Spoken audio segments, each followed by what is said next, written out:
Bismillahirrahmanirrahim. Assalamualaikum warahmatullahi wabarakatuh. Alhamdulillah rabbil alamin, wassalatu wassalamu ala asyrafil anbiya'i wal mursalin Sayyidina Muhammadin wa ala alihi wa sahbihi ajma'in. Ma ba'd. Terhormat pengurus masjid, imam, protokol dan seluruh tokoh dan tokoh masyarakat, tokoh pendidikan, hadirin dan hadirat yang insyaallah dimuliakan Allah Subhanahu wa taala. Ibu-ibu di lantai 1 ya, di bawah ya, insyaallah. Alhamdulillah pada malam ini sudah malam ke-17 bulan suci Ramadan. Tema kita adalah tentang nuzulul Quran, karena memang Al-Quran diturunkan pada tanggal 17 Ramadan. Itu kesempatan malam ini untuk kita melihat kemukjizatan dari Al-Quran. Tapi sebelumnya atas nama Ketua Umum DPP IMIM menyampaikan selamat kepada masjid kita ini, pengurus masjid, karena sebelum masuk Ramadan itu IMIM menyelenggarakan penghargaan IMIM Award ya, kepada masjid yang alhamdulillah dari 300-an masjid yang dikelola IMIM ya, Masjid Besar Bukit Baruga ini mendapatkan IMIM Award ya, alhamdulillah. Dan itu sudah yang kedua kalinya di pengelolaan masjid kita ini, alhamdulillah, karena di dalam IMIM Award itu banyak indikator-indikator, bukan hanya untuk masjid itu tempat ibadah, tapi juga untuk pendidikan, sosial kemasyarakatan dan berbagai kegiatan kemakmuran masjid lainnya. Ya, termasuk dalam hal ini ada IT-nya gitu ya. Nah, itu semua masuk dalam penilaian, termasuk ramah anak, ramah disabilitas, ramah perempuan dan ramah lansia. Ya, itu semua masuk indikator dan alhamdulillah masjid kita ini mendapatkan penghargaan itu. Baik Bapak Ibu sekalian, Al-Quran ini merupakan mukjizat.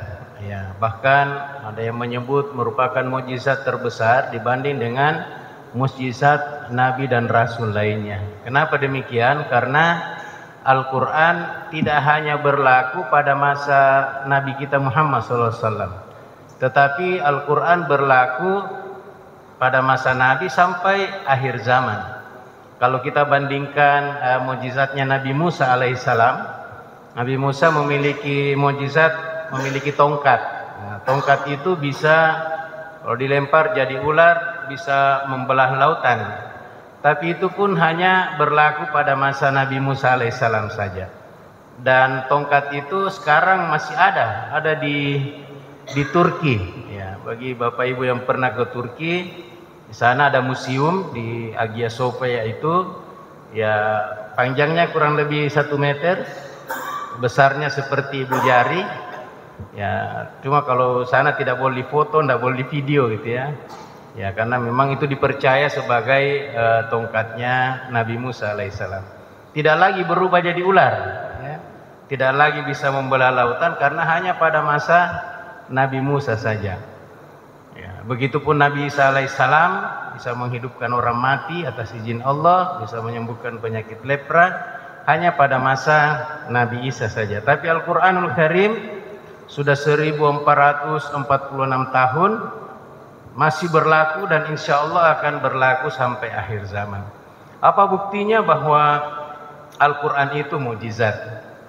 Ya, Al-Quran, di dalam Al-Quran Allah sendiri menantang, silahkan datangkan para ahli yang Anda sanggup mendatangkannya, baik individu, kelompok, lembaga, silahkan.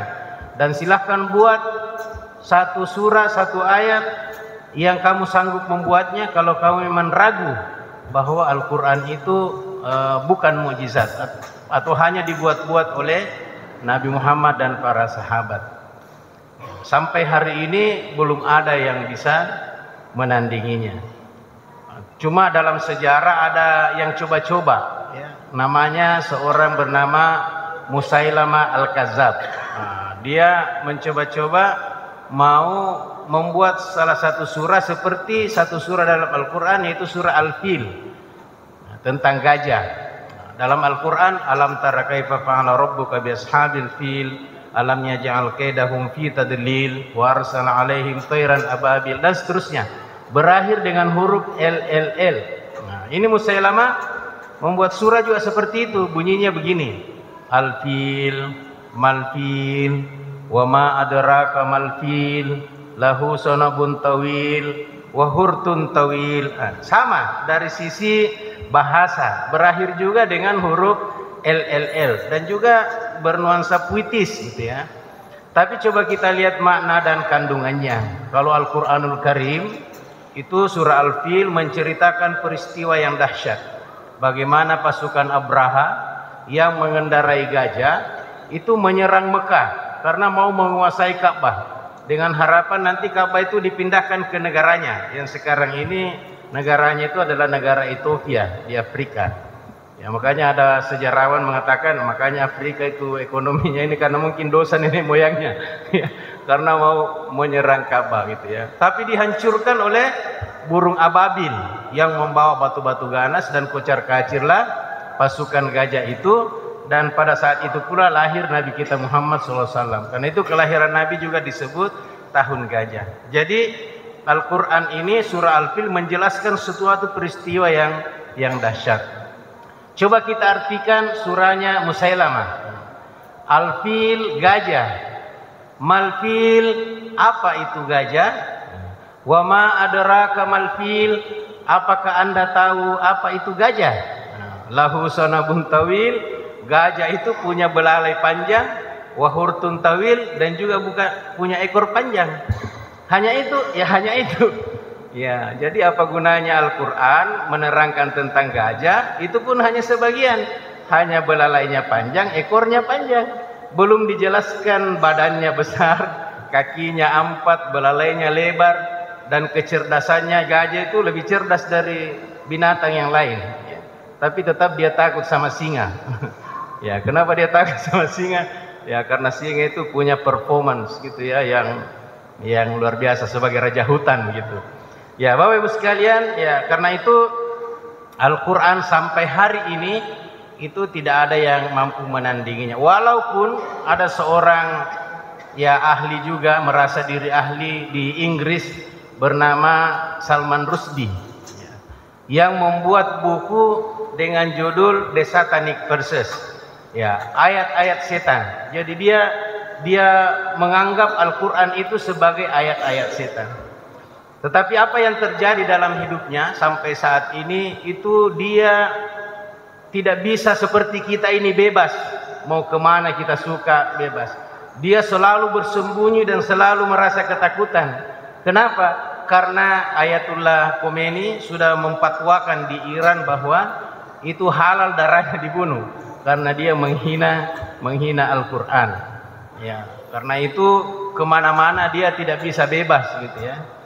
Dan orang-orang yang kalau kita buka internet, buka di YouTube, itu di luar negeri banyak sekali yang masuk Islam hanya gara-gara Al-Quran ya. Salah seorang di Inggris juga yang bernama Steve Kevin yang kemudian berubah nama menjadi Yusuf Islam. Dia masuk Islam hanya dari kalimat pendek dari Al-Quran. Inna nahnu nazzalna zikra wa inna lahu lahafizun. Dari kalimat yang pendek itu ada 9 huruf nun. Karena dia seniman, dia sangat tertarik ya. Ini ada kalimat yang luar biasa. Dia kemudian mempelajari Al-Quran dan akhirnya dia masuk Islam. Bahkan di Amerika Imam Samsi Ali itu pernah datang ke UMI dan beliau bercerita bahwa di Islamic Center di Amerika itu ada seorang pemuka agama non muslim yang datangi Islamic Center dan dia menghina, pokoknya berputih-putih di luar dengan hinaan yang luar biasa. Tapi ini Imam Samsi Ali dia biarkan saja sampai capek, silakan. Dia tidak marah, dia tidak apa. Nah, nanti begitu dia capek, dia mau pulang, barulah keluar Imam Samsi Ali. Kemudian Imam Samsi Ali berkata, "Can we shake hand?" Bisakah kita jabat tangan? Ya, pendeta itu, "Oh iya, boleh." Kemudian dia jabat tangan dan Imam Samsi Ali dia bilang, "Saya kasih senyum yang terindah." Pulang ke rumahnya, malam ini tokoh agama non-muslim ini tidak bisa tidur, dia gelisah. Dia bilang, saya sudah menghina nabinya ini orang Islam, saya menghina kitabnya, saya menghina orangnya, tapi kok dia justru jabat tangan sama saya dan justru senyum sama saya. Ini ajarannya Islam, ini Al-Quran, ini luar biasa ini. Besoknya datang lagi. Ya, kali ini dia tidak marah-marah, dia mempertanyakan, kenapa itu agamamu itu? Apa itu yang diajarkan nabimu?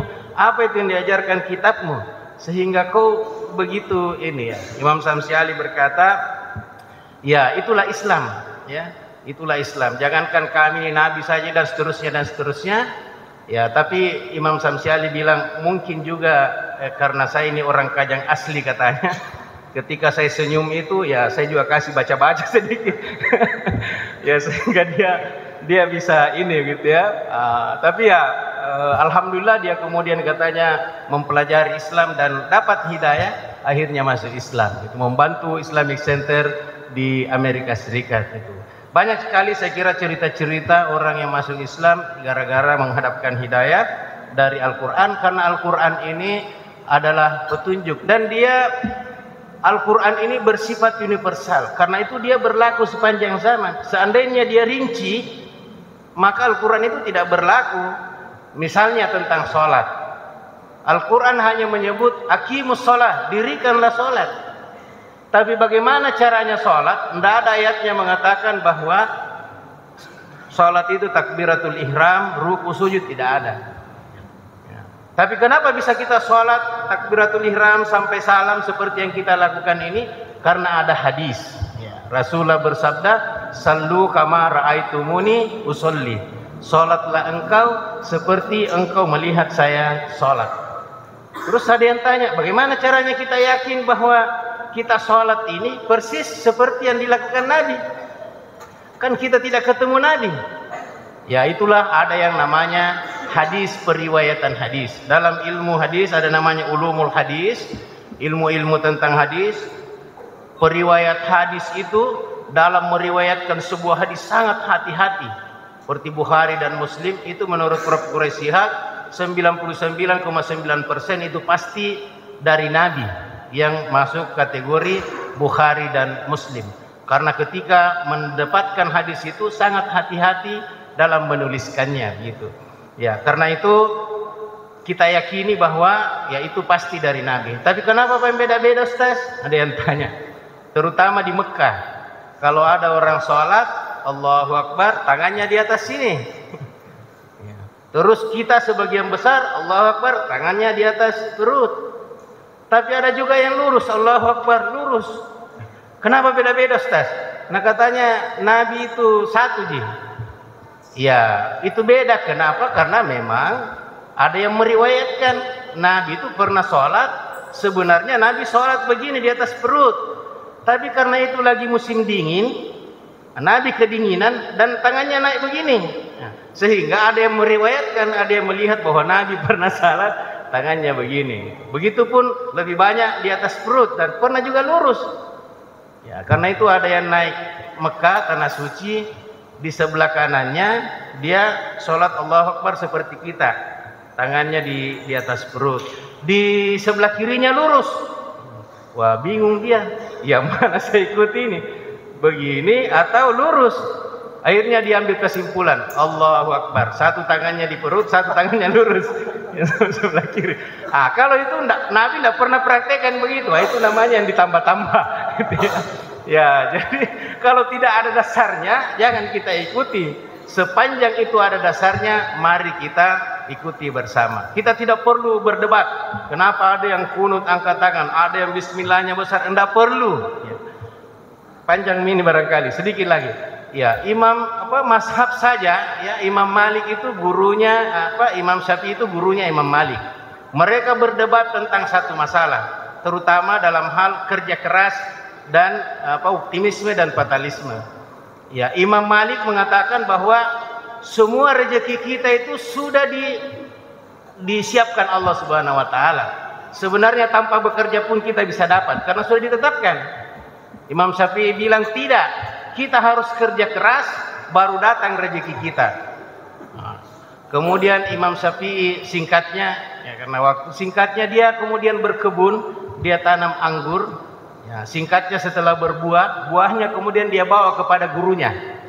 Dia bilang, wahai guruku, pendapat saya memang benar bahwa rezeki yang kita dapat, coba lihat ini anggur, saya bekerja keras menanamnya dan seterusnya merawatnya sampai berbuah dan saya bawakan kepada guruku. Nah, Imam Malik berkata, kalau begitu kau benar, tapi saya juga tidak salah. Ya, kenapa saya tidak salah? Ya, saya tidak bekerja, tapi saya juga menikmati buah anggur yang kau bawa.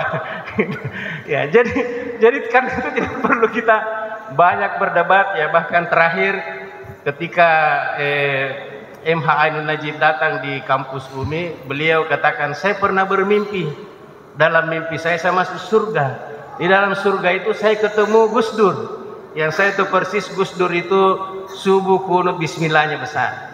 Tapi ketika di dalam surga itu saya jalan-jalan di kamar lain, ada juga Amin Rais. Yang saya tahu persis beliau tidak angkat tangan kalau bismillahnya tidak dijaharkan gitu. Ketika jalan-jalan neraka, ada orang di situ yang saya tahu persis dia tidak pernah sholat, apalagi sholat subuh. Nah, berarti bahwa kunut tidak kunut bismillah besar semuanya masuk surga. Yang tidak masuk surga adalah yang tidak sholat. Ya baik Bapak sekalian, karena itu mari kita jadikan Al-Quran ini sebagai pedoman hidup kita. Kita yakini itu adalah mukjizat dan sangat mulia, dan seluruh perintah dalam Al-Quran itu perlu kita laksanakan dengan sebaik-baiknya. Dan dalam kaidah usul fikih pengambilan hukum Islam, semua kata perintah dalam Al-Quran itu hukumnya wajib. Salat itu kata perintah, tidak ada ayatnya mengatakan kutiba alaikumus sholat, diwajibkan atas kamu sholat, tidak ada. Satu-satunya kewajiban kita yang disebut hanya puasa. Kutiba alaikumus syiyam. Kenapa zakat ini? Karena kata perintah. Ya, termasuk menikah lebih dari satu, itu juga perintah. Fankihu tawalakum minan nisa masna wa sulasa wa ruba', nikahilah wanita-wanita 2, 3 atau 4. Itu perintah Ustaz, perintah. Jadi wajib Ustaz. Wajib. Apa definisinya wajib? Kalau dilaksanakan berpahala, tidak dilaksanakan berdosa. Jadi kalau satu Ustaz, ya jangan senang dulu, karena ada lanjutan ayatnya. Fa in khiftum alla ta'dilu fawahidah. Kalau tidak bisa adil satu saja, dan susah itu adil. Menurut Ustaz Arifin Ilham almarhum, beliau 3 istrinya. Beliau katakan 4 orang yang bisa lebih dari satu. Siapa itu? Raja-raja, Raja Arab Saudi, Raja Brunei. Dia bisa adil dari segi kerajaannya, kekuasaannya. Yang kedua pengusaha. Almarhum Andi Sose setiap menikah dibawa istrinya naik tanah suci, banyak yang antri. Yang ketiga para ulama, ustaz, termasuk Pak Imam. Ya, kenapa dia bisa meyakinkan istrinya. Dia bilang, wahai istriku, kalau kau rela, kau nanti masuk surga langsung kayak jalan tol, tidak perlu antri. Bayangkan itu orang antri mulai dari Nabi Adam sampai manusia terakhir, antri semua di padang mahsyar. Dan itu panasnya padang mahsyar diibaratkan seperti tinggal 1 jengkal itu matahari dari kepala. Kecuali orang yang rajin baca Quran, maka baca Qurannya itu seperti AC. Orang kepanasan, dia justru kedinginan. Tapi ketika ini saya tanya ke istri saya seperti itu, dia bilang, biar nih saya antri tidak apa-apa. Tidak apa-apa saya antri, yang penting tidak diduakan gitu. Karena rajin dia baca Quran. Nah, jadi ibu-ibu yang ada di bawah, rajinlah baca Quran supaya bapaknya tidak menduakan. Yang terakhir, bukan pengusaha, bukan penguasa, bukan ustaz. Tapi kenapa dia menikah lebih dari satu? Ya itulah orang yang disebut orang yang nekat. Kenapa dia nekat? Adil tidak adil, yang penting ini. Ya di UMI, saya di UMI wakil rektor 4. Ada satpam, sudah 4 kali nih. 4 kali Pak, nakala wakil rektor. Ya tapi di satu masjid ada yang angkat tangan, Ustaz, sebenarnya bukan hanya 4 orang, tambah lagi 1 yang bisa adil. Siapa itu? Dia bilang anggota DPRD. Saya bilang siapa orangnya? Dia bilang saya. Karena ternyata beliau sudah lebih dari saya. Baik Bapak sekalian, saya kira inilah yang sempat saya sampaikan.